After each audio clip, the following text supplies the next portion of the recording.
These are the 5 topics we are going to discuss in this video, which includes both the prelims analysis and mains analysis. 3 topics for prelims analysis and 2 topics for mains analysis.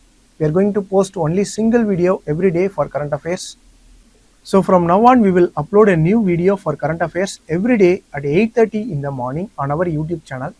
So you can get daily current affairs and newspaper analysis in a single video in simple and easy way. So if you are starting for preparation next year prelims, you can start our journey with us.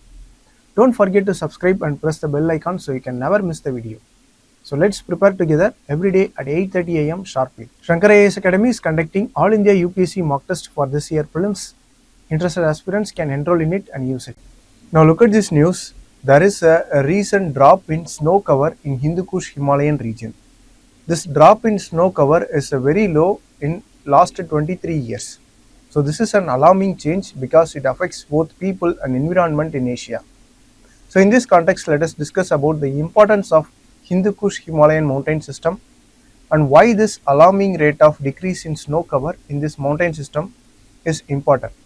Hindu Kush Himalayan mountain system is a vast mountain range which covers about 3,500 kilometers and it runs from Afghanistan in the west to Myanmar in the east.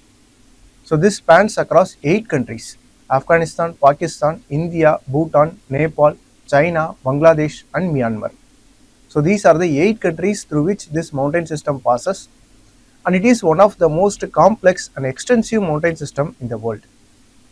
So this mountain system, that is Hindu Kush Himalayan mountain system, plays a crucial role in shaping the environment and supporting life in these Asian countries. Hindu Kush Himalayan mountain range is also source of 10 major river system in Asia. It includes Indus, Ganges, Brahmaputra, Mekong, Yangtze, Sullivan, etc. So these 10 major river system and also some other small rivers also originate from this mountain system, and these rivers are not only vital for nature but also for the human survival, their agriculture, environment, groundwater, etc. So they support the ecosystem, drinking water supply across these 8 countries.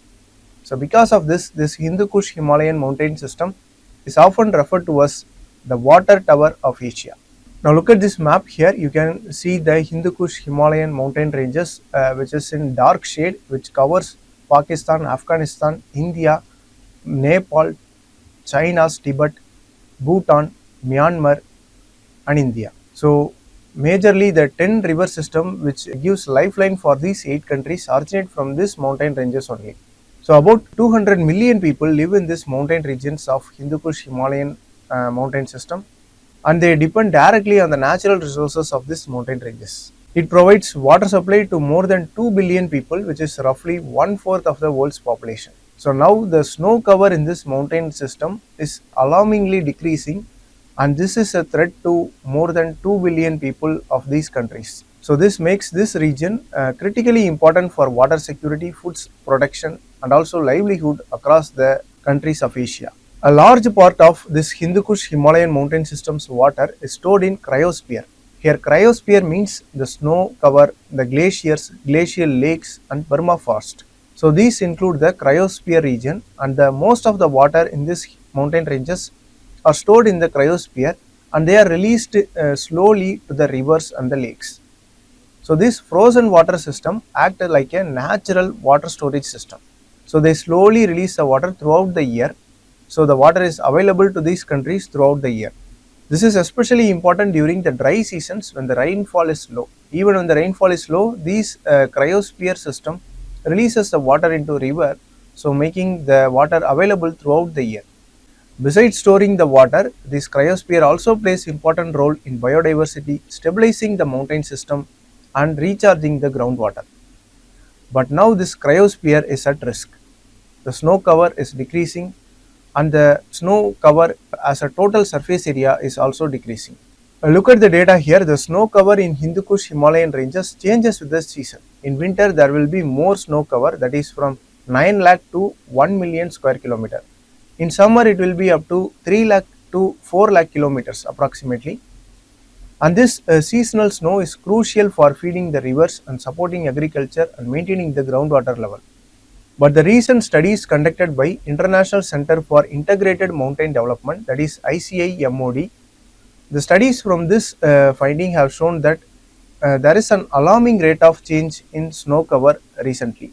There has been also continuous decline in snowfall for past 3 years in these mountain ranges, and the snow has been arriving later this winter. The total amount of snow cover has also been lower. What is more worrying is that there is a drop in snow persistence. Here the snow persistent means the amount of time the snow stays on the ground. So the snow persistent is very low, which is 23% below average. So this is lowest in the past 23 years. And this might be due to climate change, global warming, or some other factors. But this is very alarming rate of decline in snow cover. And this affect all the 8 countries in the Asia and major lifeline rivers of the Asia. So this is the news. So in this context, we have seen about the Hindu Kush Himalayan ranges, their geographical location, what are the countries it covers, what are the rivers which originate from this system, and why we have to worry about this findings. Now let us discuss an MCQ related to this topic. Consider the following statements regarding Hindu Kush mountain range. Hindu Kush Himalaya is also known as the water tower of Asia. Yes, this statement is correct because it provides lifeline to more than 10 river system. The major river systems like Indus, Ganges, Brahmaputra originate from this Hindu Kush Himalayan ranges. So first statement is correct. It is called as water tower of Asia. Look at the second statement. It stretches from Afghanistan in the west to Myanmar in the east. Yes, this statement is also correct because this mountain system covers 8 countries. Look at the third statement. Indus, Mekong and Yellow rivers are important river system in Hindu Kush Himalayas. Yes, this statement is also correct. So the correct answer is option C. All the above statements are correct. With this, let us wind up the discussion. Now look at this news. Rahul Gandhi has said that Election Commission is clearly compromised, and he said this during an address to Indian diaspora in US. So in this context, we have to analyze the constitutional safeguards for Election Commission and what are the provisions for independence and impartiality for the functioning of Election Commission. So this is a very important topic which has been recently seen in the news. Let us discuss about the independence and impartiality of Election Commission. So these are the important constitutional safeguards provided by the constitution makers to the Election Commission.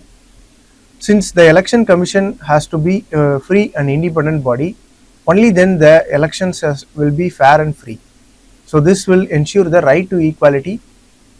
So what is the first constitutional safeguard is that it is a constitutional body. The Election Commission is established directly by the Constitution and not by any law made by the Parliament or any resolution made by the executives. So Article 324 directly gives superintendence and control of elections in the hands of Election Commission. So this is an important bulwark of Indian Constitution, or constitutional body status is given to this Election Commission under Article 324. The next important independence function is security of tenure.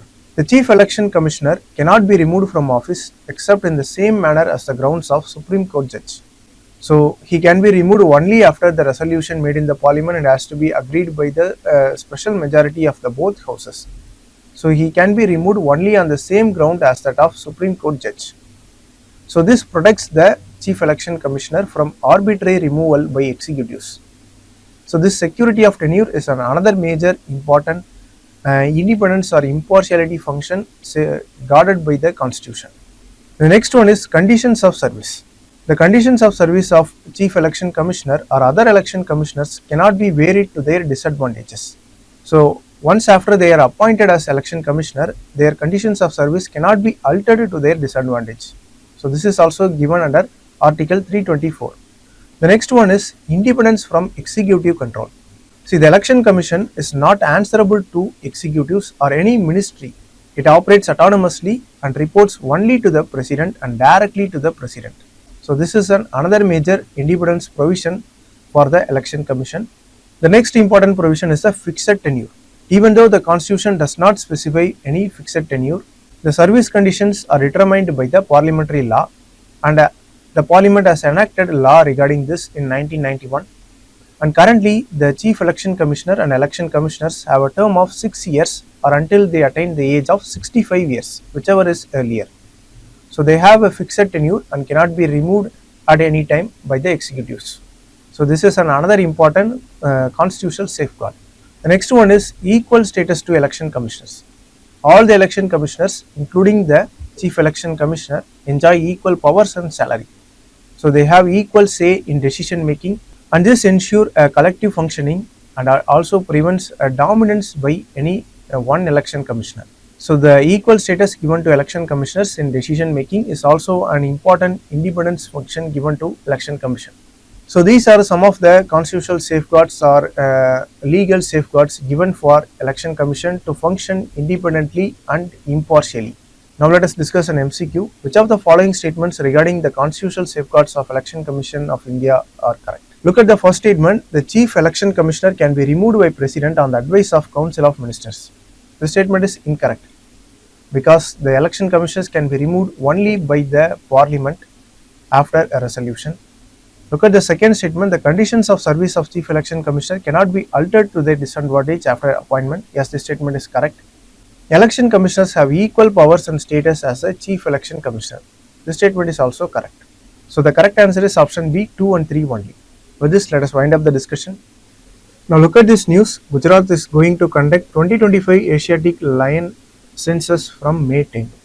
So in this context, let us discuss about the Asiatic lion species and their importance, basic facts for the prelims, and the comparison between Asiatic lion and African lion.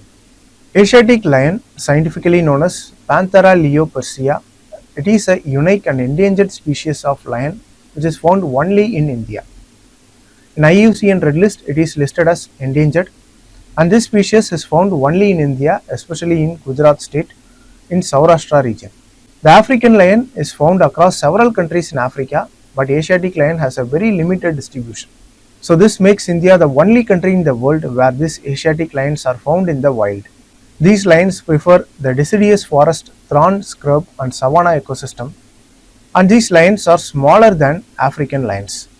The last census was conducted in 2020 and the population of Asiatic lion in Gujarat has risen to 674 in the last census. This is a gradual increase from 2015 census. In 2015 census, there was 523 lions.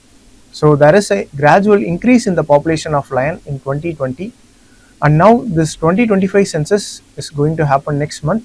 We have to wait and see what will be the population, whether it will be increased or decreased. Look at the image here. This is a comparison between three subspecies of lion. The first one is Barbary lion, which is also called as North African lion, and it is found in the northern sub-Saharan forest. So this is a Barbary lion and it is the largest subspecies of lion. The middle one is Southeast African lion or South African lion. So this lion is found in the South African region, and this is also larger than the Asiatic lion. And the last one, the third one is the Asiatic lion, and this is the smallest subspecies of lion. So comparatively, the African lions are larger than the Asiatic lion. So this Asiatic lion is found only in India and especially in Gujarat. So this is a size comparison between this lion and distribution of these three subspecies of lion.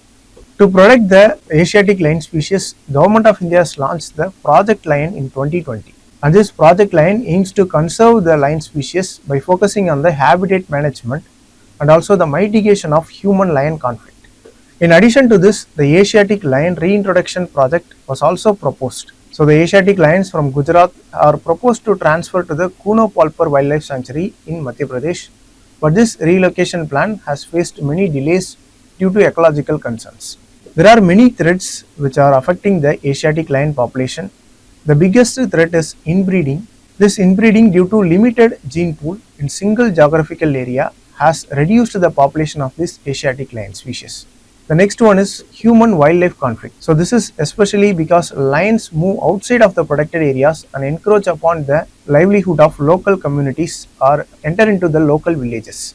So this human-wildlife conflict is another major threat. The next important threat is outbreak of wildlife diseases, especially the canine distemper virus outbreak which happened in 2018. So this canine distemper virus outbreak has killed many lion species in Gujarat. And some other threats include poaching, habitat loss and accidents which involve train accidents or road accidents. So these are the important threats which are faced by the Asiatic lion species. So once again, look at the major threats mentioned here. The first one is genetic bottleneck or inbreeding. The next one is human-wildlife conflict. The next one is disease outbreak, especially the canine distemper virus disease outbreak in 2018. And other major threats are poaching, habitat fragmentation, road and railway accidents. So these are the major threats faced by Asiatic lion species. Now look at this MCQ. Which river flows through Gir forest, the only natural habitat of Asiatic lion? The correct answer is option C, Hiran River. This Hiran River is a tributary of Narmada and Sabarmati River, and it flows through the Gir National Forest. So with this, let us wind up the discussion. Now look at this news. Vice President recently raised concerns about the judiciary functioning in India. He questioned the lack of transparency in how judges are investigated for misconduct. He also questioned about Supreme Court setting for deadlines for governors and also to the President to act on the state bills. He also talked about the use of special powers under Article 142 for Supreme Court. He also said that it is time to rethink Article 145. This Article 145 talks about the number of judges required on constitution benches.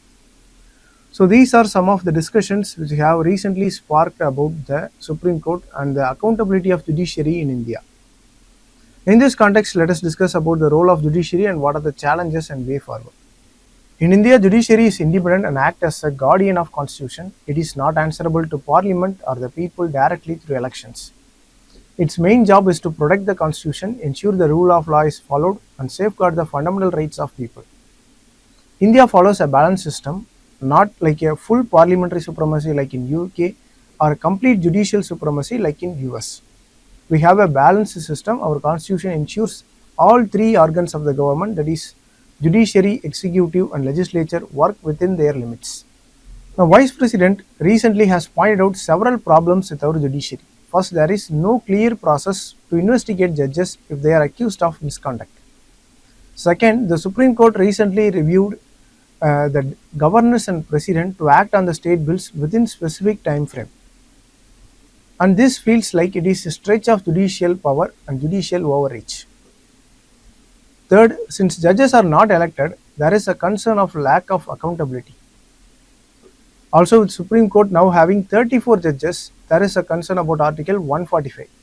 This Article 145 requires just 5 judges for constitutional issues, and he also said that this needs to be reviewed.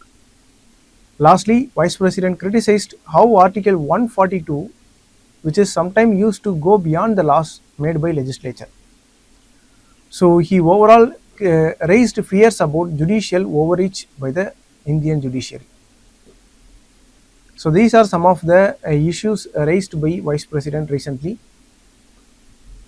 These are some of the important constitutional provisions regarding Supreme Court. Article 50 talks about separating the judiciary from executive. Article 142 gives the Supreme Court the power to do complete justice. Article 145 gives the Supreme Court at least 5 judges for constitution benches. Article 124 deals with appointment of Supreme Court judges. Article 32 and 226 deals with writ jurisdiction of Supreme Court and High Court. So these are some of the important landmark judgments of Supreme Court which have shaped our country's rule of law and how we view our constitution. Kesavananda Bharati case in 1973 gave the basic structure doctrine. Vishaka case in 1997 laid down sexual harassment guidelines using Article 142. S.R. Bommai case in 1994 controlled the misuse of president rule. Shreya Banu case in 2017, and this case declared triple talaq as unconstitutional. So like this, many important cases shaped India's view on the constitutional provisions and fundamental rights. Despite the strength of judiciary has been criticized for few reasons or issues. Some critics say that it interferes too much in the work of legislature and executive. The process of appointing judges through collegium system is also lacking accountability or transparency. Since judges are not elected, they are not directly accountable to the public. Also, Article 142 is sometimes used in ways that appear to bypass the laws made by Parliament.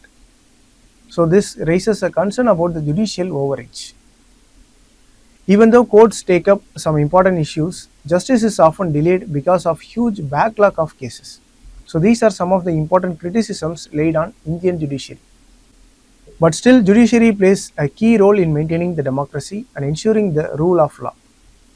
Judiciary ensures that all actions are followed by constitution and it upholds the constitution and fundamental rights for people. Article 142 is very essential because it has helped in many important cases like Bhopal gas tragedy case and Vishaka case. So the courts also act independently and not influenced by politics or elections. In some situations, the judiciary steps in only because the executive or legislature has not taken any action. So this is all about the discussion. Now look at this news. India and United States are currently discussing about a bilateral trade agreement. So this agreement might strengthen their economic and strategic partnership. This month, Prime Minister Narendra Modi met with US President JD Vance. Both the leaders acknowledged about the progress made by both countries and they also finalized the basic framework for further talks. So this reflects the alignment between two great democracies in areas of trade, technology and security. So in this context, let us discuss about the benefits of this bilateral trade agreement and also what are the challenges ahead of this. Firstly, let us see about why this bilateral trade agreement is important. This agreement will boost the trade between India and US, especially in areas like agriculture, technology, pharmaceuticals, and renewable energy. An important feature of this agreement is first tranche of zero or reduced tariffs. So this would help the Indian exporters, especially small and medium enterprises, and it will also improve our access to US market. So the agreement also supports India's vision of Vikshit Bharat 2047. On the other hand, this will strengthen the US goals to strengthen its economy and manufacturing base. Together, both countries are seeking stronger cooperation in energy, defense, and technology. So, this is the basis of this bilateral trade agreement, which is going to be signed between India and US. Now, despite this progress, there are some long-standing issues which still remain. US is still hesitant about giving full market access to India's agricultural products. There are also disagreements over India's digital tax on big technology companies. There are also challenges regarding visa policies for Indian students and professionals. So these unresolved matters could slow down the deal if not addressed carefully. Additionally, there is an ongoing cooperation in key areas like artificial intelligence, semiconductors, and cybersecurity. A successful bilateral trade agreement would create more job opportunities in sectors like manufacturing, farming, and services. It would also support India's goal of becoming a major global supply chain. Stronger ties with the US also give India more influence in regional groups like Quad, and it also helps India to balance China's growing power in Indo-Pacific region. But still, India may face pressure to change its domestic rules, especially in areas like digital taxes, intellectual property rights, and in data protection areas. Moving forward, India and US should first finalize the yearly agreements in sectors like pharmaceuticals and textiles. So, in these areas, both sides can agree quickly and come to a mutual agreement. Gradual reforms in digital taxes, agricultural trade, and data protection laws can also help to overcome these challenges and structural barriers. Launching the Trust Tech Partnership would also formalize the cooperation in areas like artificial intelligence and semiconductors. Both countries should also ease the visa rules for students, especially USA.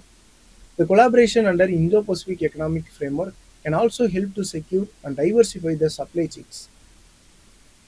This new bilateral trade agreement between India and US should align with the broader strategies like Vikshit Bharat 2047 and also the goals of Quad bilateral relationship and Indo-Pacific cooperation. So ultimately, this Indo-US bilateral trade agreement is an important milestone in building a stronger partnership between the two global powers. This reflects India's ambition to connect with high-value global supply chain through USA. So, however, the success of this agreement will depend on resolving the key challenges which we have seen earlier, and India also working towards its 2047 development goals. So, such international partnership is very much essential for shaping its future. So this is all about the discussion, and this is a mains practice question regarding this topic. Critically examine the significance of recent Indo-US bilateral trade agreement negotiation in the context of evolving global trade dynamics and strategic partnership. So interested aspirants can try to answer this. With this, let us wind up the discussion and move to the next article. If you like the video, please share it with your friends and don't forget to subscribe to Shankar IAS Academy YouTube channel. Thank you for watching.